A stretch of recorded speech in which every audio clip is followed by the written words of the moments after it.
दंडवत हो. आजच्या सत्रामध्ये आपण 41 क्रमांकाचा रुंबण्याचा दृष्टांत श्रवण करणार आहोत. एके अन्यथा ज्ञाने परमेश्वर दास्य म्हणून करीती परिते नव्हेती. एके अन्यथा ज्ञाने म्हणजे कुणीतरी अन्यथा ज्ञानामुळे म्हणा परमेश्वराचं दास्य म्हणून ते सेवा करत असतात की हे परमेश्वराचं दास्य मी करत आहे, परंतु ते कसं असतं, यथार्थ नसतं, ते अन्यथा असतं. आपल्याला सगळ्यात आधी हे समजून घ्यावं लागेल की अन्यथा म्हणजे नेमकं काय. तर सर्वप्रथम असतं यथार्थ. यथार्थ ज्ञान हे सर्वप्रथम आहे. अन्यथा ज्ञान हे एक आहे आणि अज्ञान हे एक आहे. अज्ञान म्हणजे आत्यंतिक नेणीव जे असते त्याला अज्ञान असं म्हटलं जातं. ते काहीच माहिती नाही, आत्यंतिक नेणीव अशी त्याची व्याख्या केलेली आहे. ज्यामध्ये जसं अनादी काळापासून जीव जे तमामध्ये होते त्यांना मूळ सृष्टीला जेव्हा पहिल्या मूळ सृष्टीला जेव्हा देवाने इकडे मनुष्य देह देऊन आणलेले तेव्हा त्या जीवांमध्ये आत्यंतिक नेणीव आहे, काहीच ज्ञान नाही आहे. आणि त्यावेळी त्यांना 4 पदार्थांचं जीव, देवता, प्रपंच, परमेश्वर यांचं ज्ञान दिल्या गेलेलं आहे. आणि ते ज्ञान दिल्यानंतर जीवांमध्ये चर्चा सुरू झाली आणि चर्चेमध्ये काय झालं की आपले आपले मत त्याच्यामध्ये टाकल्या गेली आणि जो मूळ अर्थ आहे, यथार्थ अर्थ, परमेश्वराने जे सांगितलं ते यथार्थ सांगितलेलं आहे, परंतु जीवाने काय केलेलं आहे की त्याचा यथार्थ अर्थ न घेता त्याच्यामध्ये सोक्तीचा, स्वतःचा अर्थ, स्वतःच्या मनाचा अर्थ त्याच्यामध्ये घेतला आणि जे यथार्थता आहे ती यथार्थता भंगवून त्याला अन्यथा केलं. अन्यथा या शब्दाचं व्याख्या केली जाते आनाते आन म्हणणे. आत्यंतिक नेणीव म्हणजे अज्ञान आणि आनाते आन म्हणणे म्हणजे अन्यथा ज्ञान. आनाते आन म्हणणे म्हणजे जे आहे त्याला ते न म्हणता त्याला दुसऱ्याच नावाने संबोधणं. काळोखामध्ये एखादी जाड रश्शी पडलेली आहे, आपण म्हटलं तिथं साप आहे बरं का, आता ते काळोखामध्ये काही दिसून नाही राहिलं बरोबर काय, आना ते आन म्हणणे त्या रश्शीला साप म्हटलेलं आहे किंवा एखाद्या सापाला रश्शी म्हणून उचललेला आहे. म्हणजे हे काय, अन्यथा ज्ञान आहे. मग त्यामध्ये जो पदार्थ आहे त्याला त्याचं नाव न देता त्याला दुसरं नाव देणं, याला म्हणतात आना ते आन म्हणणे. आणि असं अन्यथा ज्ञान आपल्यामध्ये भरपूर प्रमाणामध्ये साठलेलं आहे. यामध्ये यथार्थ ज्ञान जे परमेश्वराने सांगितलेलं आहे, यथार्थ ज्ञानाची व्याख्या आहे जे जैसे असे ते तैसे जाणीजे ते ज्ञान. जे जसं आहे ते तसंच जाणायचं, त्याच्यामध्ये सोक्ती, स्वमती टाकायची नाही, ते जसंच्या तसं, त्याला ज्ञान असं म्हटलं जातं. असं ज्ञान देवाने 4 पदार्थांचं आपल्याला दिलं, जीव, देवता, प्रपंच आणि परमेश्वर. जीव कसा आहे हे पण स्पष्ट देवाने सांगितलेलं आहे. आपण म्हटलं मला हे चालत नाही, माझा असा स्वभाव आहे, माझा तसा स्वभाव आहे, पण जीवाचा मूळ स्वभाव काय आहे ते परमेश्वराने सांगितलेलं आहे. देवता कशा आहेत, काय आहेत, किती आहेत, कुठे आहेत, हे सगळं आमच्या स्वामींनी अन्यव्यावृत्ती, विद्यामार्ग, युग धर्म यामध्ये देवतेंच्या संदर्भामध्ये विश्लेषण आलेलं आहे. आणि प्रपंच कसा आहे, काय आहे, हा कुठे होता आणि प्रपंचाचे एकूण प्रकार किती होतात हे देखील सगळं आमच्या स्वामींनी यथातथ्य सगळं सांगितलेलं आहे. ज्यामध्ये प्रपंच जो आहे, जो जेवढा काही आपल्याला डोळ्याला दिसतो तो सगळा प्रपंच आहे. सगळं जेवढं काही दिसतं ना तुम्हाला, काय काय दिसतं तेवढं सगळं प्रपंच या पदामध्ये येतं. जीव, देवता, प्रपंच आणि परमेश्वर. परमेश्वर कसा आहे हे पण आमच्या स्वामींनी सांगितलेलं आहे. तिथे पण आपलं मत चालणार नाही. आपल्याला विचारलं परमेश्वर म्हणजे काय, मग आपण म्हणू परमेश्वर म्हणजे दयाळू, मयाळू, कृपाळू, कनवाळू. हे काय झालं, हे आपण नुसते ऐकलेल्या व्याख्या आहेत. वाचून आपण अजून परमेश्वर अनुभवलेला नाही, परमेश्वर जाणलेला नाही. स्वामी जसं डोमेग्रामला प्रल्हाद बाईसांना म्हणतात, बाई देव जाणा. देव माहितीये का तुम्हाला, देव म्हणजे काय? आपल्याला विचारलं असतं तर आपण काय म्हटलं असतं, हो आम्ही पिढ्यानपिढ्याचे उपदेशी आहोत, आम्हाला देव माहिती आहे, आम्ही पोथे ऐकलेले आहेत, आम्ही आमकं केलं, आम्ही तमकं केलं, आम्ही मार्गात गेलो वगैरे वगैरे. आपण खूप काही वेगळं सांगत असतो. आपल्याला विचारलेलं एक असतं आणि आपण सांगत काहीतरी वेगळंच असतो. मग स्वामींनी एकच वाक्य विचारलं, बाई देव जाणा. आता देव कुठून कसा जाणायचा? आपण आपला कालच्या सत्रामध्ये विषय झाला की परमेश्वरे परमेश्वर जाणीजे. परमेश्वराला जर का जाणायचं असेल तर ते परमेश्वराकडनंच जाणून घ्यावं लागेल. इकडे तिकडे ते जाता नाही येणार. आपल्याला समजा डोळ्याचा काही आपल्याला त्रास होतो आहे तर ते इकडे तिकडे जाऊन चालणार नाही. दुसऱ्या डॉक्टरकडे गेले तरी तो म्हणेल तुम्ही डोळ्याच्या डॉक्टरकडे जा. म्हणजे त्याच व्यक्तीकडे जावं लागेल, त्याच डॉक्टरकडे जावं लागेल जो त्याचा तज्ज्ञ आहे. तसं परमेश्वराबद्दल जर का माहिती करून घ्यायची असेल तर देवतेकडे जाऊन चालणार नाही, जीवाकडे जाऊन चालणार नाही. प्रपंच तर काही बोलतच नाही तसं. आता इथे परमेश्वरालाच प्रार्थना विनंती करावी लागेल आणि मग जे देव कळणार आहे ते यथार्थ देव कळणार आहेत आपल्याला. म्हणजे त्याच्यामध्ये परमेश्वर जेव्हा स्वतःची माहिती सांगतात ती सुद्धा यथार्थ सांगतात, प्रपंचाची माहिती सांगतात ती यथार्थ सांगतात, देवतेची माहिती सांगतात ती यथार्थ सांगतात आणि जीवाची माहिती सांगतात ती सुद्धा यथार्थ सांगतात. परमेश्वराची विशेषता अशी आहे की परमेश्वर अन्यथा काही सांगत नाहीत. परमेश्वर कधीही अन्यथा सांगत नाहीत. जे सांगतात ते यथार्थच सांगतात. आपल्याला समजा एखादी गोष्ट विचारली तर आपण थोडंसं आपल्याकडे जे 2-4 शब्द त्याच्यात टाकतो आणि सांगत असतो. जे जैसे असे ते तैसे सांगत नाही, आपण थोडं वाढवा सांगतो. असं म्हणतात ना, ते तो 1 फूट साप निघाला तर 10 फूट सांगायची एक पद्धत आहे.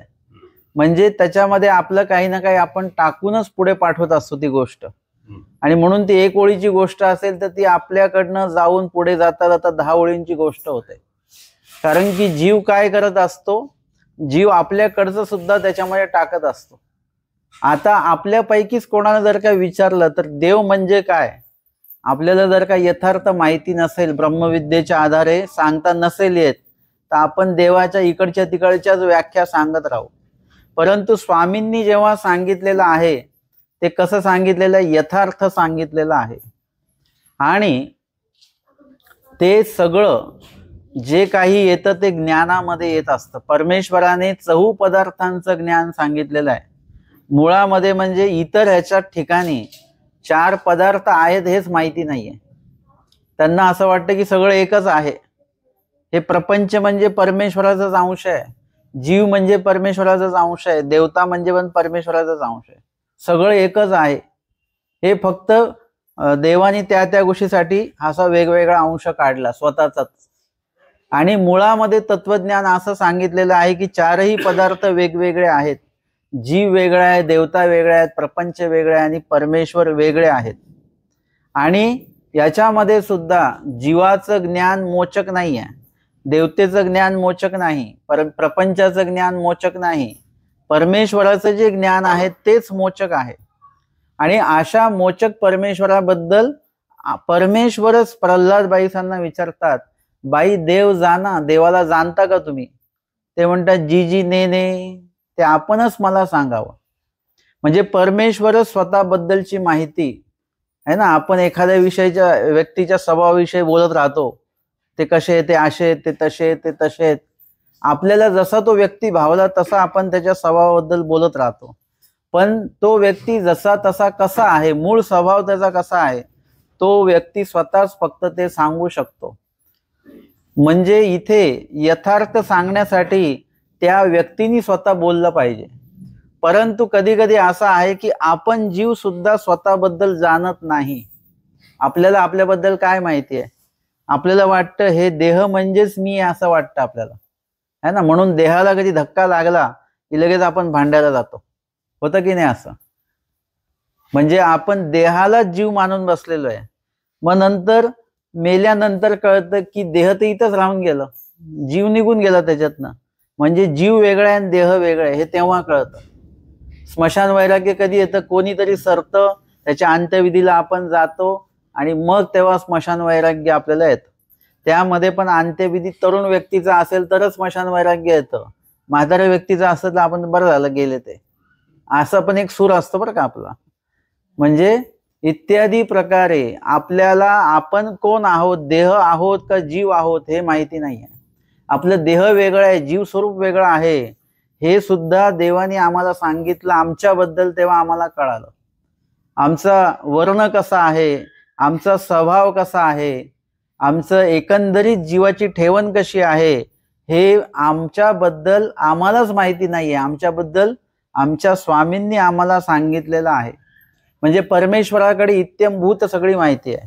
म्हणजे परमेश्वराचं ज्ञान घ्यायला जेव्हा तुम्ही जाता तेव्हा नुसतंच परमेश्वराचं ज्ञान मिळत नाही, तर त्याच्यामध्ये जीवा देवता प्रपंचाचं देखील ज्ञान त्याच्यामध्ये आपल्याला भेटत असतं.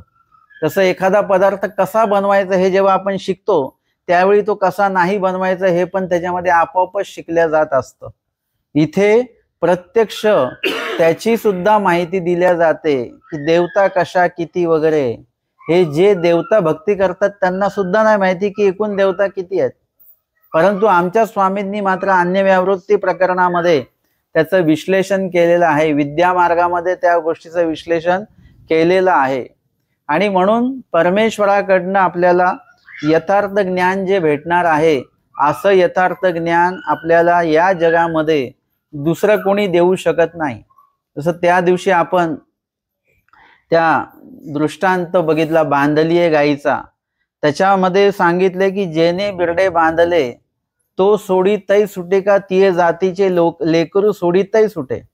ती जी काही गाठ बांधलेली आहे, शेतकऱ्याने ती गाठ मारलेली, तो शेतकरी सोडू शकतो, किंवा तिये जातीचे किंवा शेतकऱ्याचा मुलगा आहे तो सोडू शकतो, इतर कोणी ती गाठ सोडू शकत नाही. तशा पद्धतीने एक तर परमेश्वर यथार्थ सांगू शकतात, किंवा तिये जातीचे लेकरू म्हणजे परमेश्वराचे जे यथार्थ ज्ञानी आहेत, अधिकरण आहेत, ईश्वर अधिष्ट जे कोणी आहेत संत, तेच याचं यथार्थ जे देवाने सांगितलं ते तुम्हाला सांगू शकतात. तेही स्वतःच खिशातनं सांगणार नाही आहेत, तेही तुम्हाला वचन वाचूनच सांगणार आहेत. म्हणजे आमचा जो महानुभाव पंथ आहे तो स्वामींच्या सांगण्यावर चालणारा पंथ आहे. जे स्वामी सांगतात तेच आम्ही पाळतो. आमचं त्याच्यामध्ये स्वतःचं काही त्याच्यामध्ये आम्ही टाकू शकत नाही. सोक्ती ज्याला म्हणतात, सोक्ती म्हणजे स्वतःचं मत. स्वतःचं मत म्हणजे कसं? जसं आता आपण दिवे जाळतो, निरंजन, किती निरंजन जाळतो आपण? 2 असतात, एक तेलाचं आणि एक तुपाचं. आता हे कुठून आलं? हे तेला आणि तुपाचं दिवा कुठे सांगितलं देवानी? स्वामींनी कुठेच नाही सांगितलं.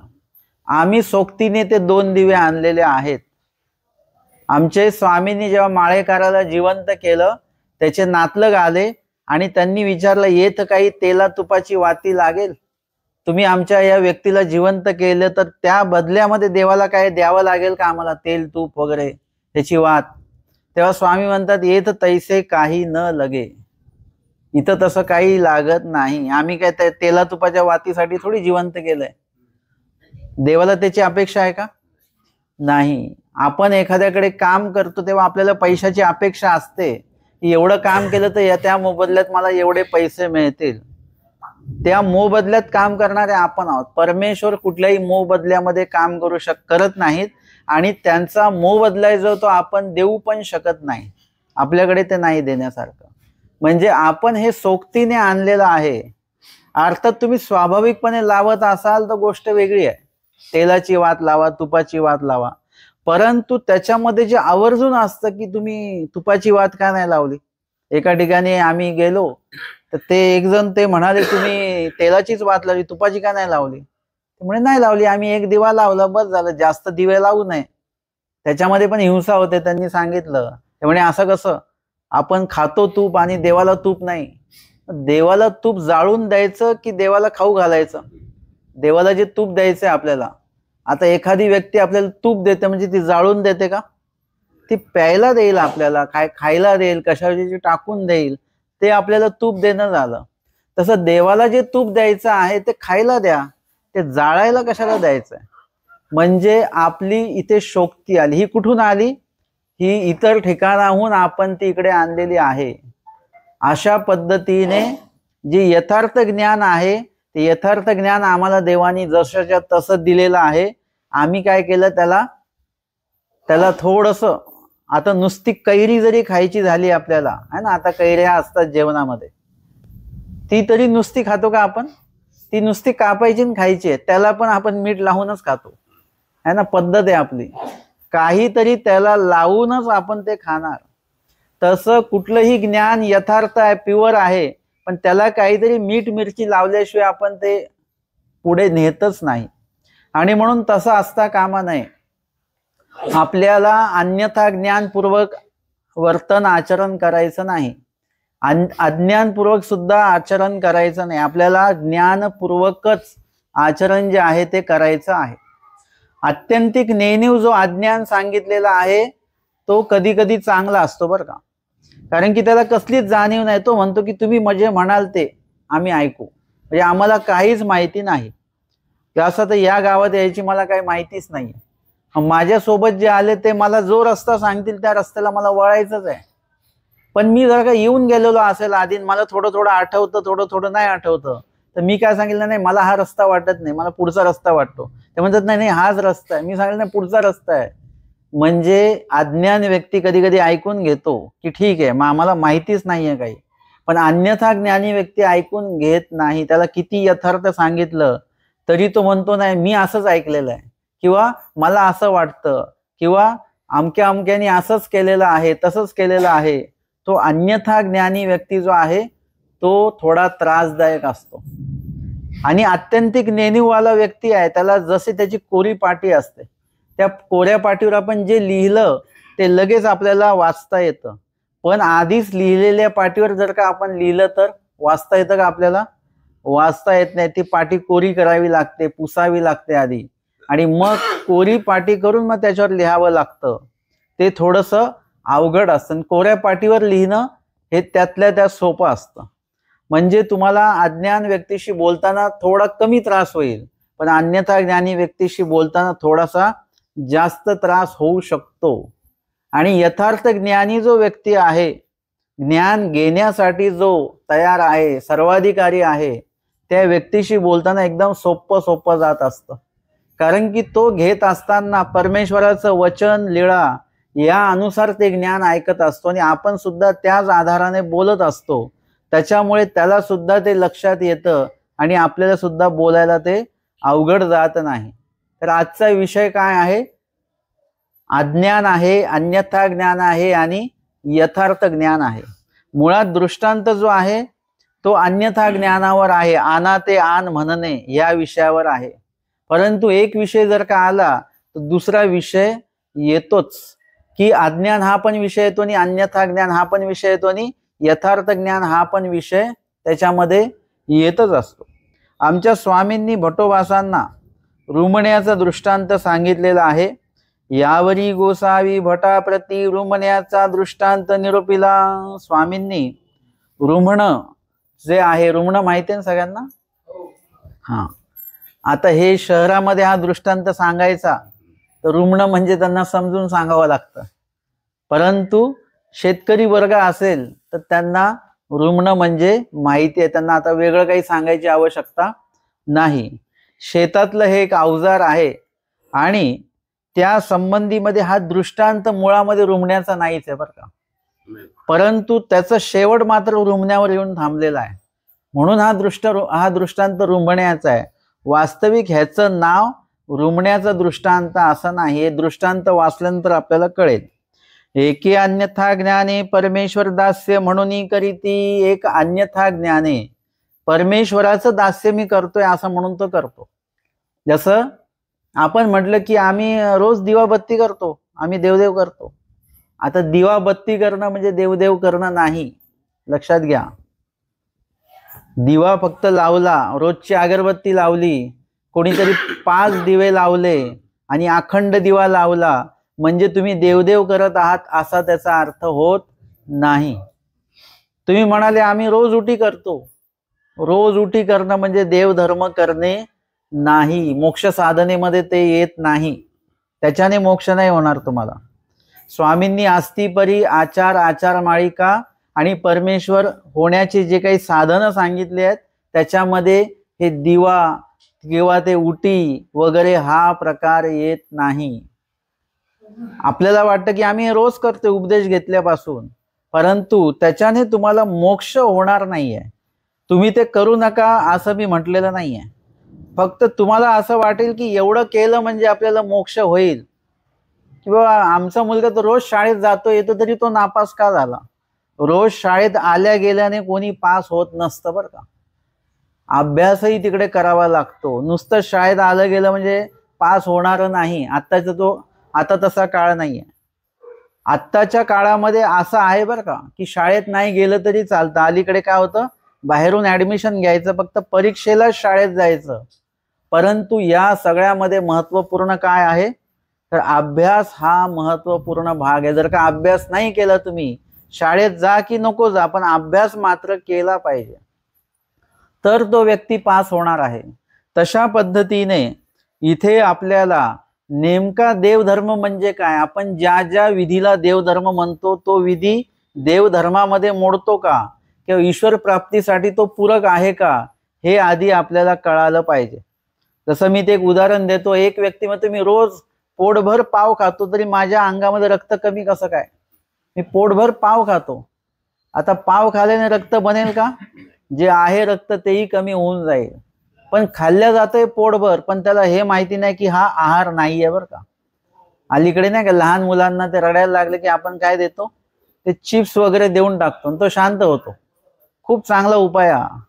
परंतु मुलासाठी चांगला आहे का, आई वडिलांसाठी चांगला आहे, परंतु मुलासाठी मात्र तो चांगला उपाय नाहीये.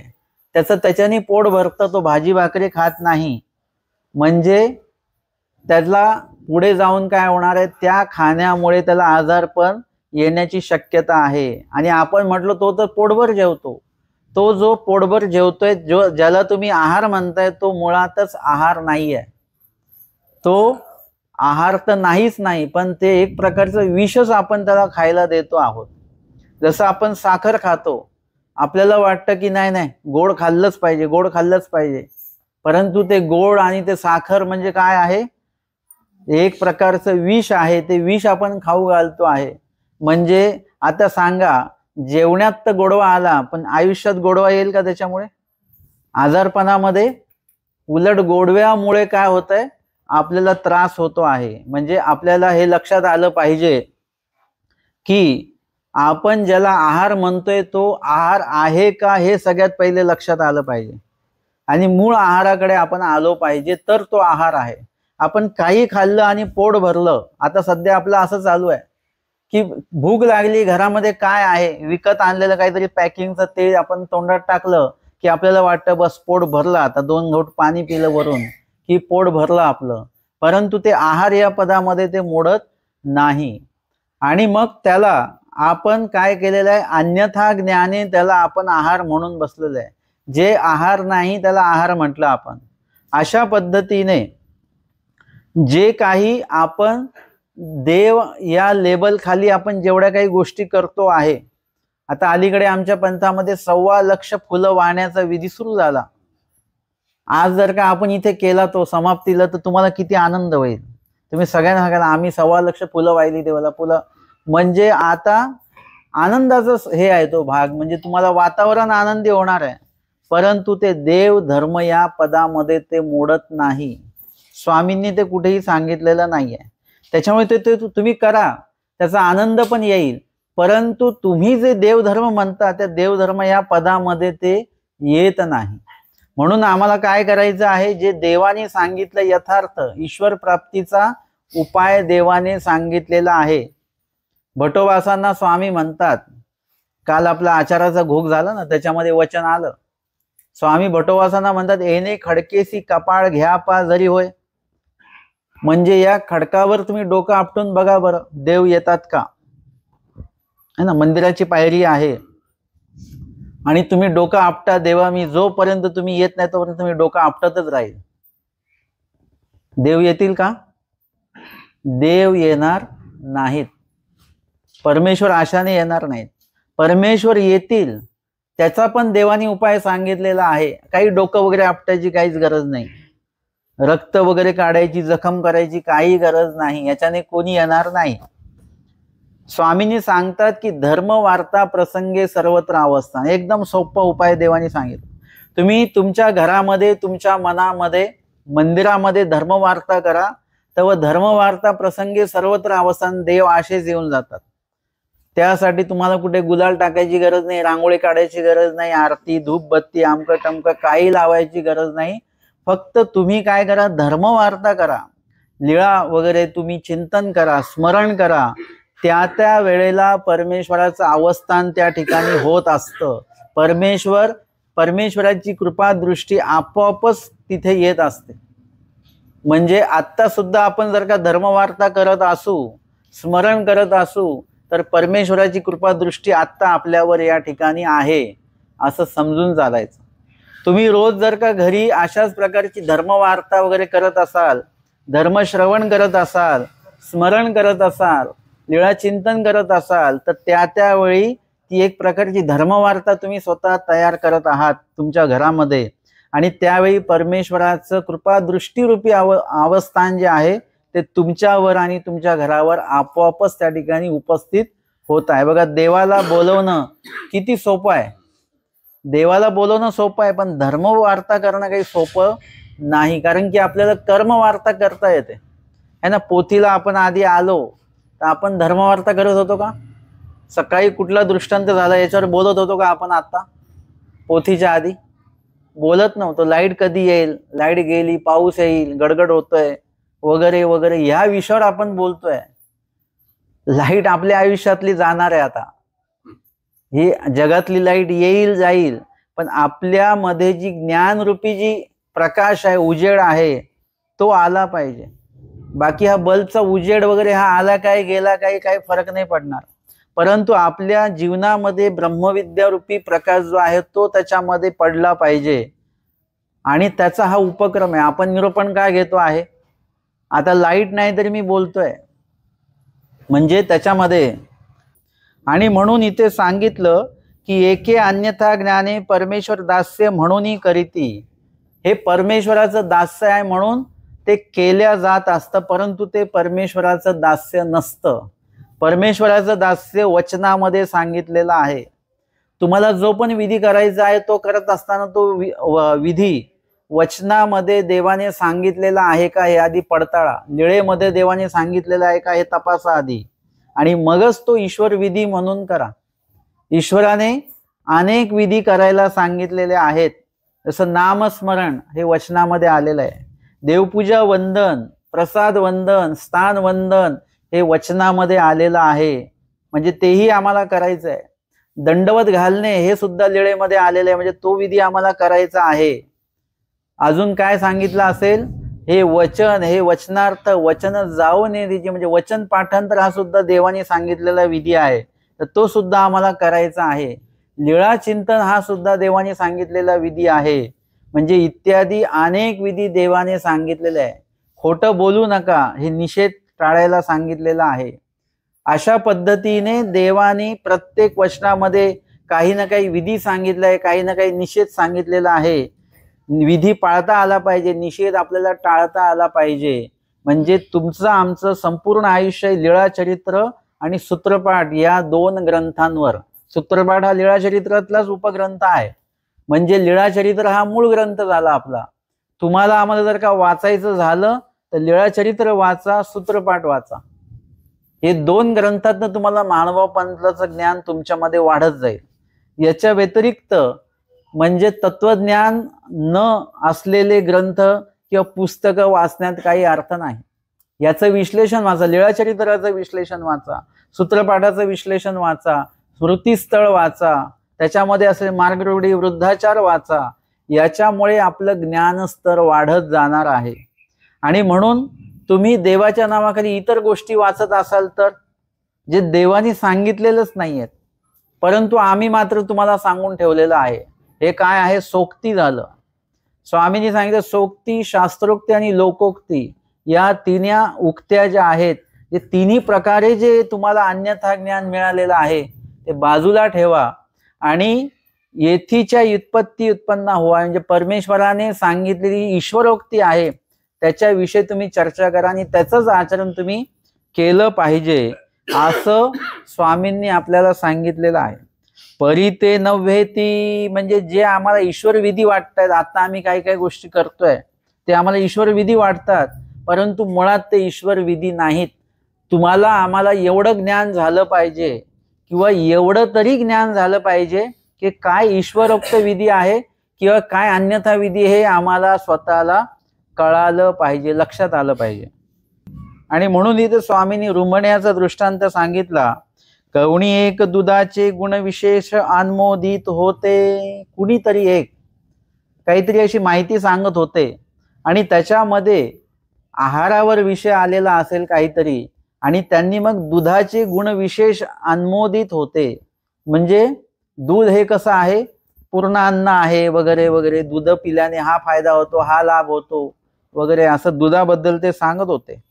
आणि तेथ जात्यंदू आला होता. एक जात्यंद म्हणजे जन्मताच जो आंधळा आहे तो व्यक्ती त्या ठिकाणी आलेला होता आणि तो सुद्धा ते ऐकत होता.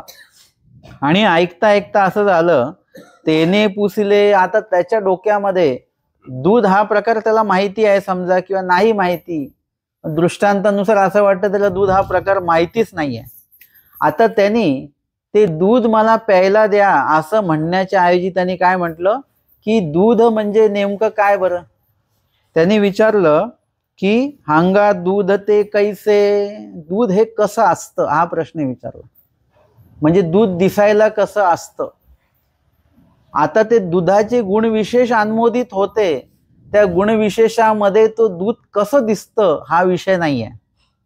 दूध कसं असतं हा विषय आहे. म्हणजे दुधाचे आंतरगुण काय आहेत हे सांगितलं जात आहे. आणि यांनी कशाबद्दल विचारलं, बाह्य गुणाबद्दल विचारलं की दूध दिसायला कसं आहे. जसं ना आपण माणूस म्हणजे दोन प्रकारे बघत असतो, एक तो दिसायला कसा आहे आणि त्याचा स्वभाव कसा आहे, तो आंतर कसा आहे आणि बाह्य कसा आहे. काय महत्वाचं असतं, आंतर की बाह्य? अंतर महत्वाचं असतं, पण आपण नेहमी बाह्य याच्यानेच माणसाला पसंत करत असतो. आपण मूल्यमापन बाह्य त्याच्या वेशभूषेवरून त्याच्या दिसण्यावरून आपण ते करत असतो, परंतु मुळातच आंतर स्वभाव जास्त महत्वाचा आहे. कुठलाही पदार्थ दिसतो कसा, तो लागतो कसा, त्याहीपेक्षा त्याचा आंतरगुण काय आहे. कारला असेल, कडू लागतं म्हणून कारलं बघितल्यानंतरच नको वाटतं ते, परंतु त्याचा आंतरगुण मात्र चांगला आहे. या व्यतिरिक्त साखर दिसायलाही छान दिसते, खायलाही छान दिसते, परंतु बाह्य गुण जरी तिचा चांगला आहे, दिसायला जरी चांगली आहे साखर, परंतु आंतरगुण मात्र तिचा चांगला नाही. असे अनेक पदार्थ असे तुम्हाला त्याचं मूल्यमापन करता येईल.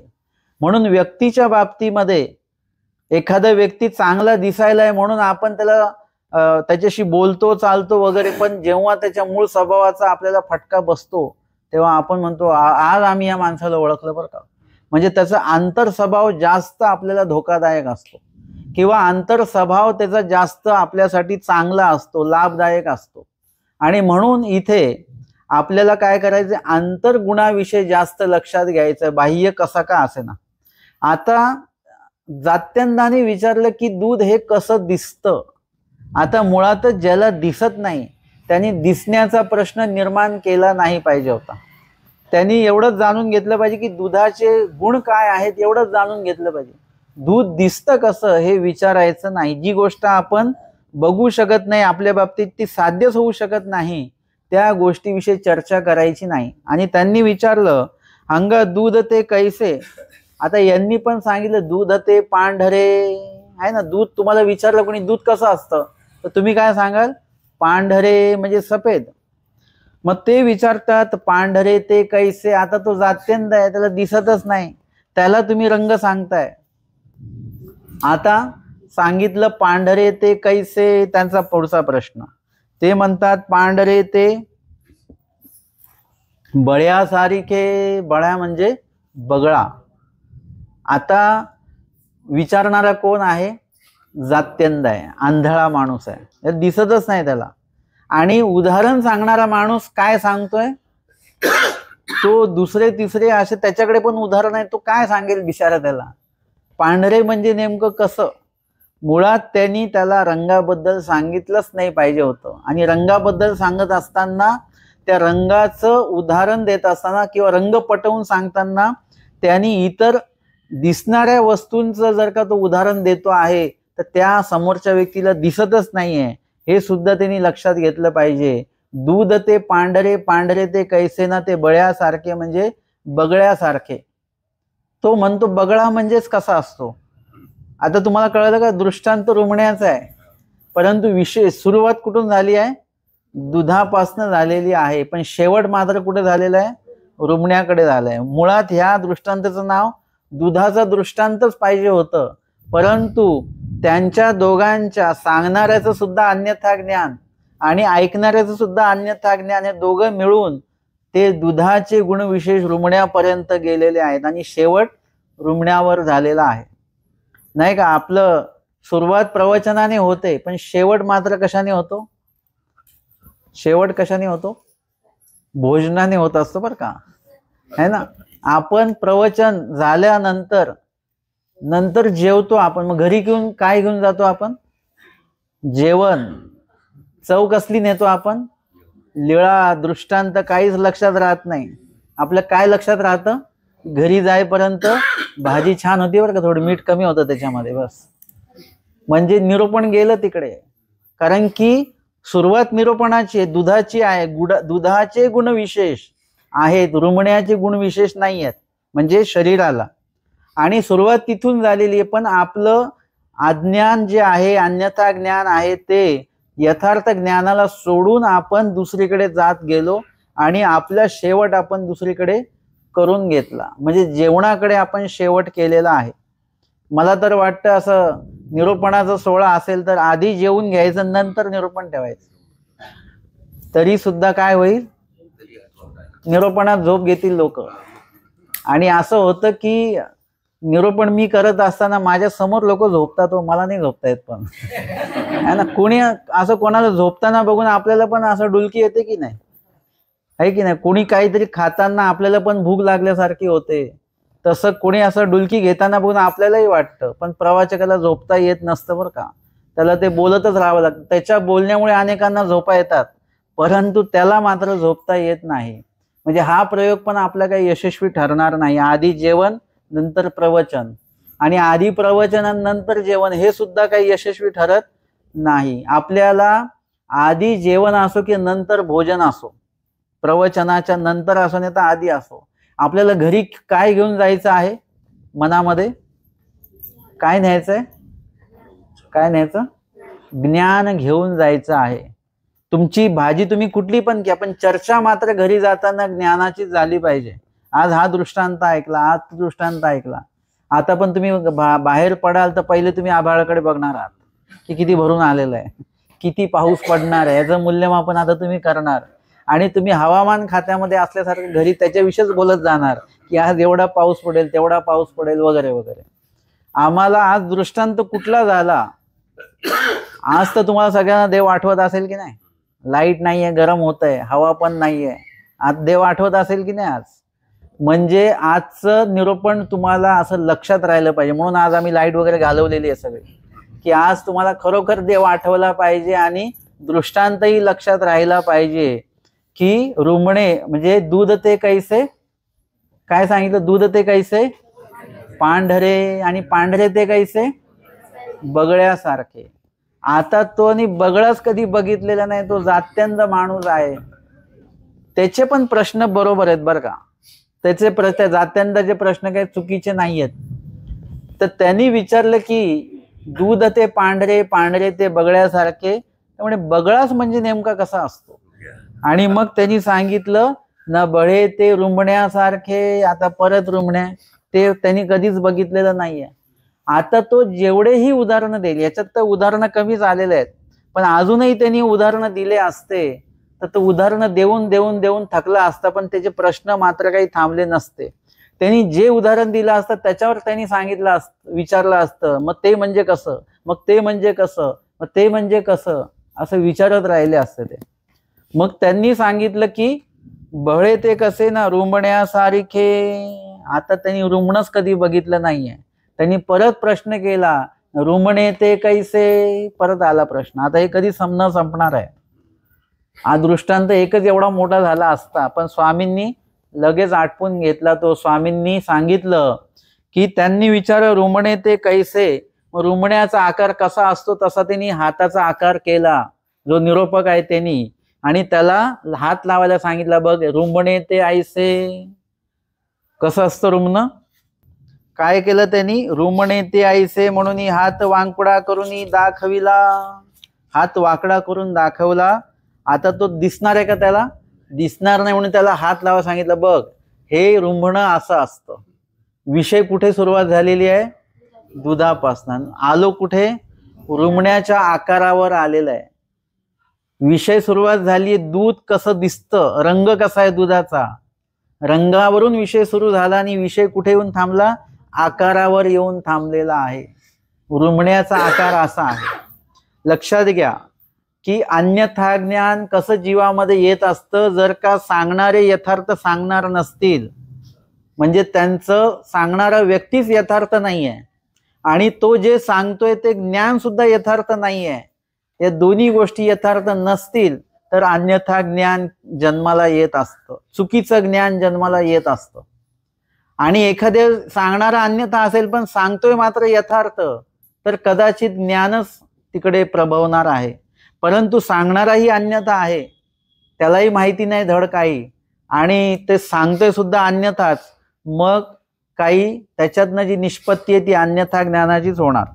परमेश्वराने सांगितलेलं जे काही सेवादास्य आहे, परमेश्वराच्या यथार्थ ज्ञानामध्ये बसणारं जे सेवादास्य आहे, ते जर का आपण केलं तर त्याच्यामध्ये अनेक कर्माच्या किंवा प्रसवाच्या चाली आपल्या नासू शकतात बरं का। आमच्या महादाईचा त्या हेल्याला बघतात, तो हेला म्हणजे तो त्याच्या पाठीवर पाणी असं लादलेलं असतं आणि नदीकडनं तो गावाकडे त्याला हाकलत हाकलत नेतायत, एवढं ऊन डोक्यावर आणि एवढं पाण्याचं ओझं, आणि महादाईचा त्याला उद्देशून म्हणतात त्याच्याकडे की एक लोटा जर का पाणी जर का साधूला दिला असतं तर तुझा हेल्याचा जन्म नासला असता। म्हणजे सेवादास्याने कर्मांचा नाश होत असतो।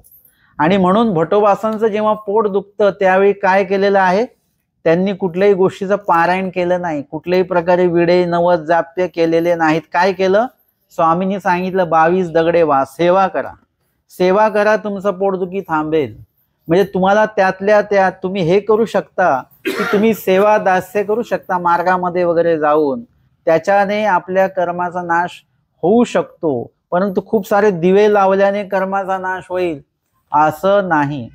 आणि म्हणून इथे सांगितलेलं आहे की त्यांनी हात वाकडा करून दाखवला आणि रुंबणे ते ऐसे असं म्हणून सांगितलं।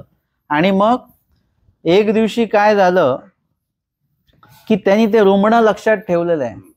आता दोन्ही गोष्टी कशा, दोन्ही टोकं कशी जोडलेली आहेत की रुंबणे म्हणजेच दूध आहे असं त्याच्या डोक्यात बसलं। मुळामध्ये म्हणजे दुधाचे गुण विशेष सांगता सांगता रुंबण्यापर्यंत आले आणि रुंबणं म्हणजेच दूध असं त्याच्या डोक्यामध्ये पक्क झालं। कोणाच्या, जो आंधळा आहे त्या व्यक्तीच्या। आणि एक दिवशी त्याला घराच्या त्या आवारा अंगणामध्ये असं तो चाचपत असताना त्याला रुंबणं हाताला लागलं, आणि रुंबणं हाताला लागल्यानंतर त्याचा आकार त्यांनी चाचपला, अरे हे तर दूध आहे। हात वाकडा करून बघितला की हात आपला असाच वाकडा केलेला होता आणि ह्याचा पण आकार असाच आहे, म्हणजे हे काय आहे, रुंबणं आहे की दूध आहे, आहे रुंबणं। पण त्याला काय वाटलं, हे दूध आहे, म्हणजे मला ते दुधाचे गुणविशेष जे सांगितले होते ते दूध आज इथे भेटलं बरं का. आणि मग त्यांनी काय केलेलं आहे की दूध ते हे म्हणून पेव लागला, दूध हे आहे म्हणून ते पेव लागला, म्हणजे ते रुंबणच चावायला लागला तो. आणि चावता चावता काय झालं, हिरड्या फुटती रगत निघे, हिरड्या फुटल्या त्याच्या, रक्त यायला लागलं. आणि अरे हे काही करीतासी, तिथे एक डोळस व्यक्ती आला आणि त्यांनी बघितलं, अरे हे काय करतोय, रुग्ण चावून राहिलेला, रक्त निघतंय. तो म्हणतो अरे तू काय करतोयस, तो म्हणतो ना दूध पित आहे, आणि मी दूध पितोय, हे दूध पिणं चांगलं असतं शरीराला वगैरे. अरे सांडी सांडी हे रुंबणे, अरे सोड हे रुंबणं आहे, दूध नाही आहे. तो म्हणतो ना हे माझेनी बापेनी सांगितले, माझ्या गुरूंनी मला सांगितलं हेच दूध आहे म्हणून. आता गुरुनी वेगळं सांगितलंय, शिष्याने काहीतरी वेगळं आत्मसात केलेलं आहे. जसं कदाचित निरूपणामध्ये आपल्याला सांगितलं जातं एक वेगळं आणि आपण त्याच्यातनं घेतो काहीतरी वेगळंच घेत असतो. आणि तो म्हणतो माझीनी बापे सांगितले, दुःख होय परी न संडी, दुःख होतं त्याला, त्रास होतो, पण त्याला वाटतं की नाही दूध पिताना असा त्रास होत असेल, आणि ते किती त्रास झाला तरी दुधाचे गुणविशेष सुद्धा त्यांनी ऐकलेले आहेत, परंतु दूध म्हणजे नेमकं काय त्याला कळालं नाही. आणि ज्यांनी त्याला पटवून दिलेलं आहे त्याला पण ते पटवून देता आलेलं नाही. तैसे कवणी एक परमेश्वराचे गुणविशेष अनुमोदित होते. कुणीतरी परमेश्वराबद्दल सांगत होतं, परमेश्वर म्हणजे नेमके काय, ते तर कठिया बसलेला होता. त्यांनी विचारलं हांगा परमेश्वर तो कैसा न, मग त्यासाठी त्यांनी काय केलेलं आहे, वेगवेगळे उदाहरणं दिलेले आहेत. आणि नेमकं म्हणजे काय, मग त्यांनी सांगितलं हे नाही का मूर्त्या आहेत, ते मंदिरामध्ये जे काही मूर्त्या आहेत ना, हे असे असतात देवता. आता त्यांनी काय केलेलं आहे की मूळ देवता सोडून दिल्या आणि त्या ज्या प्रतिमा आहेत त्या प्रतिमेलाच देव मानून बसलेल्या आहेत. म्हणजे आता मला मगाशी जो विषय सांगायचा तो विषय आलाच बरं का इथे, म्हणजे सांगूनच टाकू का आता, की इथे त्या प्रतिमेला त्यांनी देवता मानलेले. वास्तविक देवता ह्या वेगळ्या आहेत आणि त्याच्या प्रतिमा ह्या वेगळ्या आहेत. जसं आपला फोटो असतो की नाही, फोटोमध्ये आपण असतो पण आपण वेगळ्यानी फोटो वेगळा असतो की नाही, बरोबर का. फोटोला पाण्यात जर का टाकलं तर आपण ओले होतो का, फोटो वेगळा आहे आणि आपण वेगळे आहोत. तशा प्रतिमा वेगळ्या आहेत आणि ज्यांच्या त्या प्रतिमा आहेत त्या देवी देवता किंवा परमेश्वर वेगळे आहेत. आपण कृष्णाच्या आकाराची एक मूर्ती ठेवली म्हणजे ते कृष्ण भगवान आहेत का, त्यांची ती मूर्ती झाली, ती प्रतिकृती झाली त्यांची, ती वास्तविक कृष्ण महाराज ते नाही आहेत. चक्रधर स्वामींचा फोटो, ते चक्रधर स्वामी आहेत का, ते नाही. चक्रधर स्वामींचा विशेष म्हणजे चक्रधर स्वामी आहेत का, नाही. विशेष वेगळे आणि परमेश्वर वेगळे आहेत. विशेष म्हणजे पाषाण आहे आणि परमेश्वर म्हणजे वेगळे आहेत. प्रपंचामध्ये येतो, पाषाण म्हणजे प्रपंचामध्ये येतो आणि परमेश्वर हे वेगळे आहेत, हे आपल्या लक्षात आलं पाहिजे. आपण जर का निर्जीव गोष्टीला आणि प्रपंचाला परमेश्वर म्हणत असू तर ते अन्यथा ज्ञान आहे. परमेश्वर हे वेगळे आहेत, पाषाण हे मुळामध्येच आहेत, त्याला स्पर्श करून स्वामी पुढे निघून गेलेले आहेत. म्हणजे पाषाण हा निर्जीव आहे, तो आधीपासूनच होता, तिथे स्वामीने येऊन त्याला स्पर्श केला, आता ते आमच्यासाठी स्थान झालं, ते आमच्यासाठी विशेष झाले, ते वंदन करायचे आहेत, पण त्यांना परमेश्वर म्हणायचं नाही, कारण की देव पाषाणाचा नव्हे असं स्वामींनी स्पष्ट सांगितलेलं आहे. आमच्या आऊसांची प्रथम भेट जेव्हा झाली त्यांच्या झोळीमध्ये कृष्ण होता, एक लाकडाचा कृष्ण तयार केलेला होता. स्वामी म्हणाले हा कृष्ण कशासाठी ठेवलेला आहे, ते म्हणे जिथेही मी वाट चुकते, 2 वाटा लागतात तेव्हा तो कृष्ण मी उभा करते आणि सोडून देते, तो कृष्ण ज्या बाजूला पडतो त्या रस्त्याने जायचं. किती सोपी पद्धत आहे की नाही, त्यांचं ते होका यंत्र आहे. स्वामी म्हणतात आता साचोकार कृष्ण भेटलेले आहेत, आता हा निर्जीव कृष्ण तुमच्या काही उपयोगाचा नाही, आधी नव्हता आणि आताही नाही. साचोकार परमेश्वर भेटल्यानंतर आता निर्जीव परमेश्वर ज्याला तुम्ही म्हणता ते तुमच्या काही उपयोगाचं नाही, म्हणून ते सुद्धा नदीमध्ये विसर्जित करा असं स्वामी सांगतात. आणि अशा पद्धतीने आपल्याला अन्यथा ज्ञानातनं, अज्ञानातनं आपण अन्यथा ज्ञानात आलो आणि अन्यथा ज्ञानातनं आपल्याला यथार्थ ज्ञानामध्ये यायचं आहे. आजचा जो दृष्टांत आहे रुंबण्याचा आणि त्या संबंधित 41 क्रमांकाचा दृष्टांत आपण या ठिकाणी श्रवण केला आणि त्या संबंधित पूर्वार्ध 310 क्रमांकाची रुमण्याचा दृष्टांत कथन ही लीळा देखील आज आपण या ठिकाणी 7व्या सत्रामध्ये श्रवण आणि चिंतन केलेली आहे. दंडवत